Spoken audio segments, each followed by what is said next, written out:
శ్రీ గాయత్రి సాహితీ విశ్వకర్మ దేవాలయ అష్టమ వార్షిక బ్రహ్మోత్సవాలు సిద్దిపేట పట్టణంలో ఘనంగా నిర్వహించారు. బ్రహ్మోత్సవాలకు ముఖ్య అతిథులుగా పాల్గొని అన్నదానం నిర్వహించిన KVR foundation chairman BRS party Maharashtra incharge Kalvakuntla Vamshidhar Rao.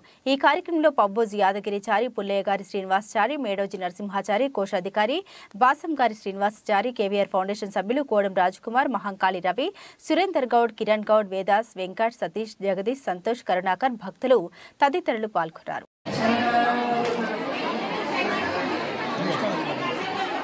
ఈరోజు సిద్దిపేట పట్టణంలోని గాయత్రి సహిత విశ్వకర్మ దేవాలయాన్ని అష్టమ వార్షికోత్సవం సందర్భంగా నేను దర్శించుకోవడం జరిగింది.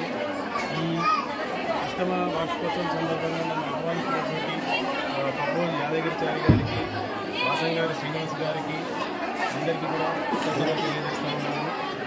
ఈరోజు దర్శించుకున్న తర్వాత అమ్మవారిని ఒకటే వేడుకోవడం జరిగింది. విశ్వబ్రాహ్మణ సందర్భంలో ఉండేటటువంటి అన్ని కులాలకు సంబంధించిన వీరందరి భక్తులలో నైపుణ్యాన్ని పెంపొందించుకొని వీరు చాలా వృద్ధిలోకి రావాలని, ఆ దేవత వీళ్ళందరినీ కూడా ఆశీర్వదించాలని, ఆ విధంగా వీళ్ళందరూ కూడా బాగుపడాలని, ఐశ్వర్యాలతో ఆయుర ఆరోగ్యాలతో ఉండాలని ఆ దేవిని ప్రార్థించడం జరిగింది.